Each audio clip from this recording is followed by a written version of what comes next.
The Common Denominator of Success by Albert E.N. Several years ago I was brought face to face with the very disturbing realization that I was trying to supervise and direct the efforts of a large number of men who were trying to achieve success without knowing myself what the secret of success really was.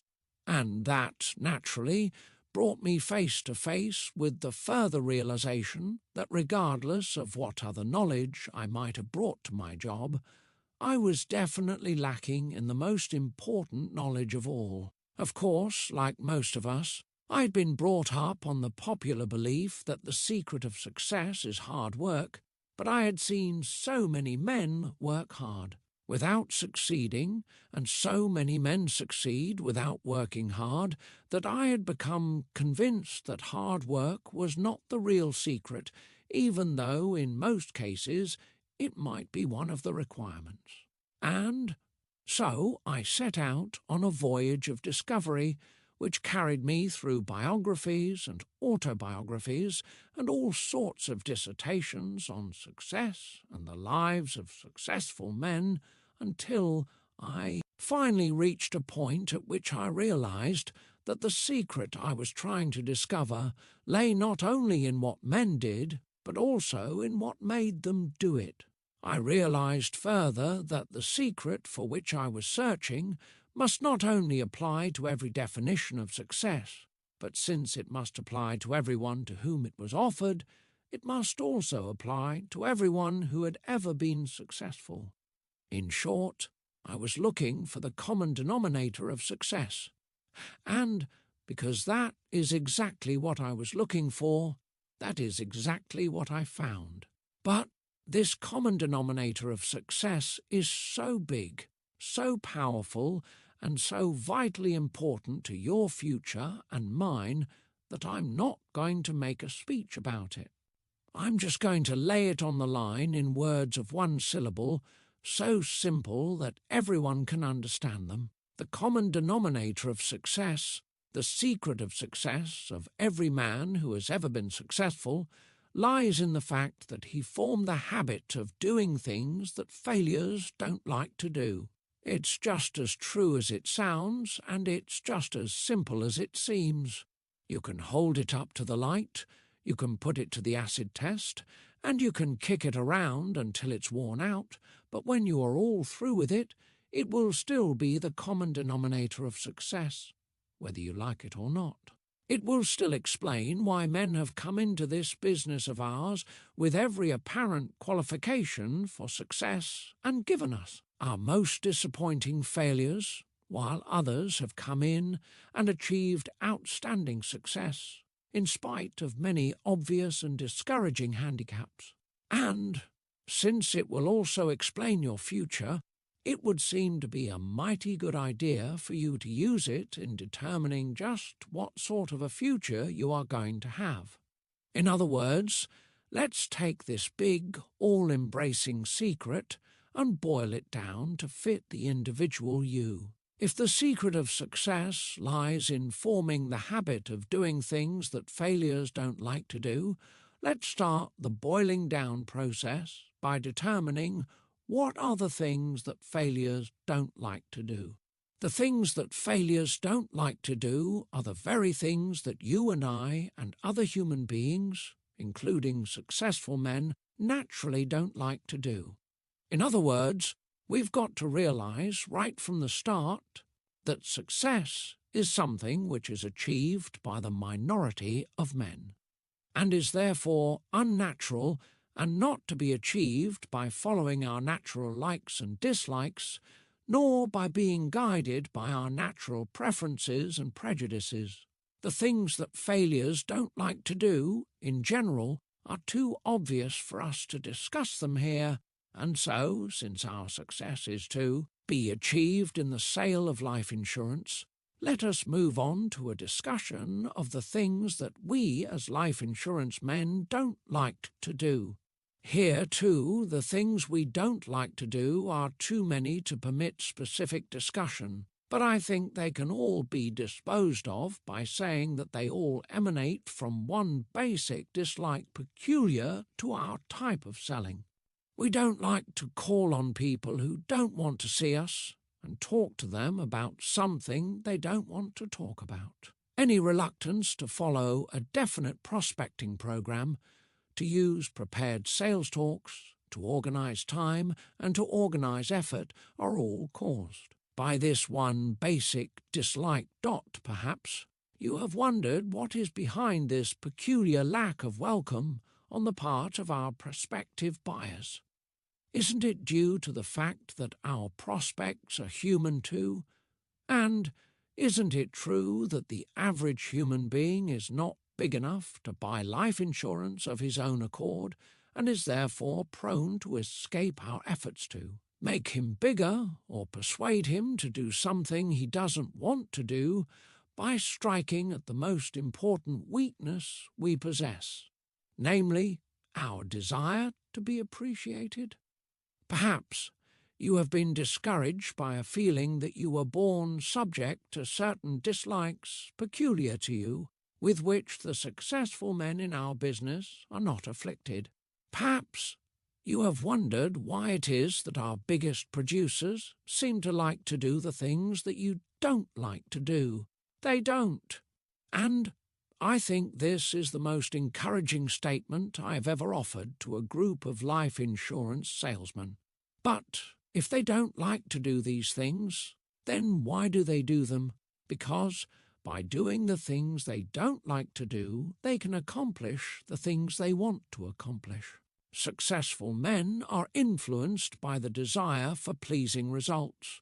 Failures are influenced by the desire for pleasing methods and are inclined to be satisfied with such results as can be obtained by doing things they like to do. Why are successful men able to do things they don't like to do while failures are not? Because successful men have a purpose strong enough to make them form the habit of doing things they don't like to do in order to accomplish the purpose they want to accomplish. Sometimes even our best producers get into a slump. When a man goes into a slump, it simply means that he has reached a point at which, for the time being, the things he doesn't like to do have become more important than his reasons for doing them. And may I pause to suggest to you managers and general agents that when one of your good producers goes into a slump, the less you talk about his production and the more you talk about his purpose, the sooner you will pull him out of his slump. Many men with whom I have discussed this common denominator of success have said at this point, "But I have a family to support, and I have to have a living for my family and myself. Isn't that enough of a purpose?" No, it isn't. It isn't a sufficiently strong purpose to make you form the habit of doing the things you don't like to do for the very simple reasons that it is easier to adjust ourselves to the hardships of a poor living than it is to adjust ourselves to the hardships of making a better one. If you doubt me, just think of all the things you are willing to go without in order to avoid doing the things you don't like to do. All of which seems to prove that the strength which holds you to your purpose is not your own strength, but the strength of the purpose itself. Now, let's see why habit belongs so importantly in this common denominator of success. Men are creatures of habit just as machines are creatures of momentum, for habit is nothing more or less than momentum translated from the concrete into the abstract. Can you picture the problem that would face our mechanical engineers if there were no such thing as momentum? Speed would be impossible because the highest speed at which any vehicle could be moved would be the first speed at which it could be broken away from a standstill. Elevators could not be made to rise. Airplanes could not be made to fly, and the entire world of mechanics would find itself in a total state of helplessness. Then Who are you and I to think that we can do with our own human nature what the finest engineers in the world could not do with the finest machinery that was ever built? Every single qualification for success is acquired through habit. Men form habits, and habits form futures. If you do not deliberately form good habits, then unconsciously you will form bad ones. You are the kind of man you are because you have formed the habit of being that kind of man, and the only way you can change is through habit. The success habits in life insurance selling are divided into 4 main groups. 1. Prospecting habits. 2. Calling habits. 3. Selling habits. 4. Working habits. Let's discuss these habit groups in their order. Any successful life insurance salesman will tell you that it is easier to sell life insurance to people who don't want it than it is to find people who do want it. But if you have not deliberately formed the habit of prospecting for needs, regardless of wants, then unconsciously you have formed the habit of limiting your prospecting to people who want life insurance, and therein lies the one and only real reason for lack of prospects. As to calling habits, unless you have deliberately formed the habit of calling on people who are able to buy but unwilling to listen, then unconsciously you have formed the habit of calling on people who are willing to listen but unable to buy. As to selling habits, unless you have deliberately formed the habit of calling on prospects determined to make them see their reasons for buying life insurance, then unconsciously you have formed the habit of calling on prospects in a state of mind in which you are willing to let them make you see their reasons for not buying it. As to working habits, if you will take care of the other 3 groups, the working habits will generally take care of themselves, because under working habits are included study and preparation, organization of time and efforts, records, analyses, etc. Certainly you're not going to take the trouble to learn interest-arousing approaches and sales talks unless you're going to use them. You're not going to plan your day's work when you know in your heart that you're not going to carry out your plans. And you're certainly not going to keep an honest record of things you haven't done or of results you haven't achieved. So let's not worry so much about the 4th group of success habits, for if you are taking care of the first 3 groups, most of the working habits will take care of themselves, and you'll be able to afford a secretary to take care of the rest of them for you. But before you decide to adopt these success habits, let me warn you of the importance of habit to your decision.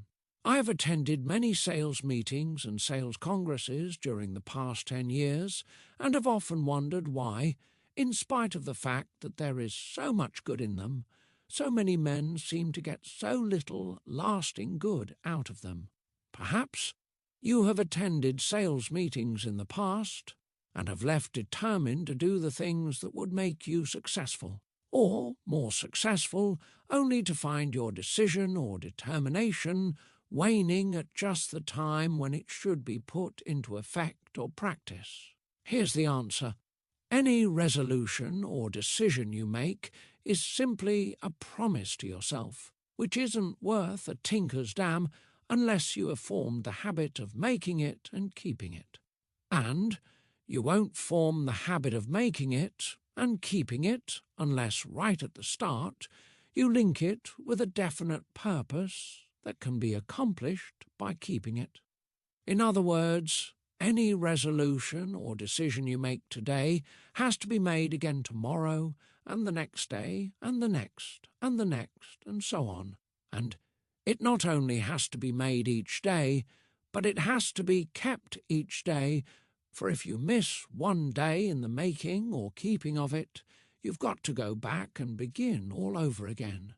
But if you continue the process of making it each morning and keeping it each day, you will finally wake up some morning a different man in a different world, and you will wonder what has happened to you and the world you used to live in.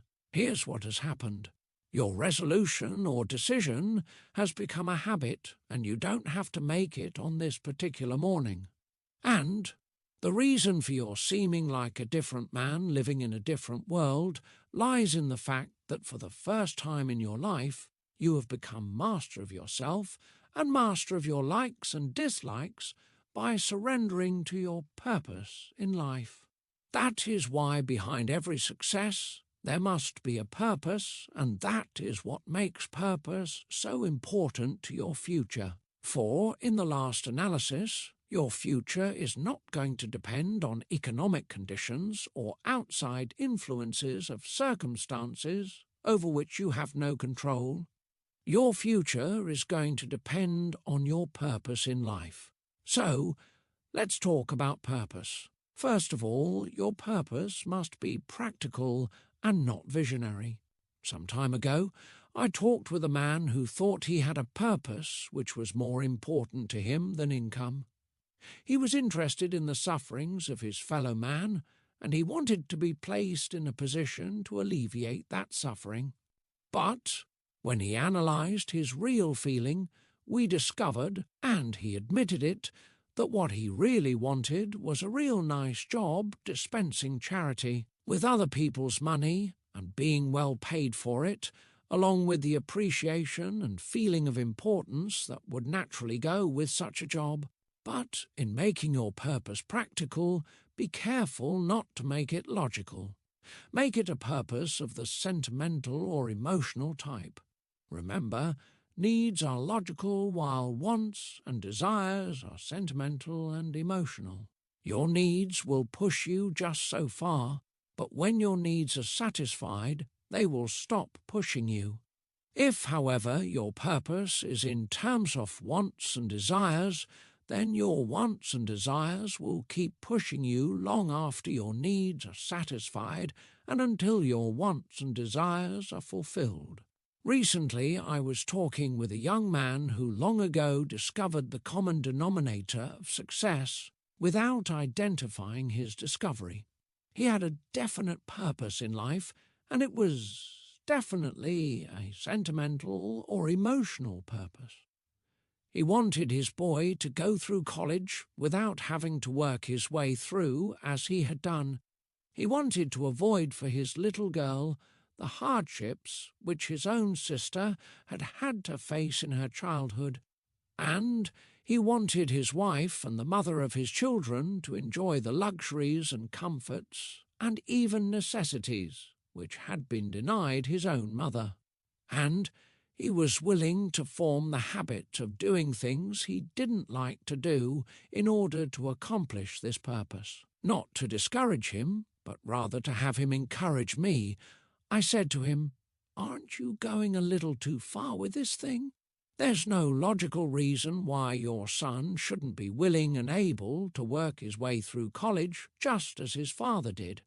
Of course, he'll miss many of the things that you missed in your college life, and he'll probably have heartaches and disappointments. But if he's any good, he'll come through in the end just as you did. And there's no logical reason why you should slave in order that your daughter may have things which your own sister wasn't able to have, or in order that your wife can enjoy comforts and luxuries that she wasn't used to before she married you." He looked at me with rather a pitying look and said, "But, Mr. Gray, there's no inspiration in logic. There's no courage in logic. There's not even happiness in logic. There's only satisfaction. The only place logic has in my life is in the realization that the more I am willing to do for my wife and children, the more I shall be able to do for myself." Imagine, after hearing that story, you won't have to be told how to find your purpose or how to identify it or how to surrender to it. If it's a big purpose, you will be big in its accomplishment. If it's an unselfish purpose, you will be unselfish in it.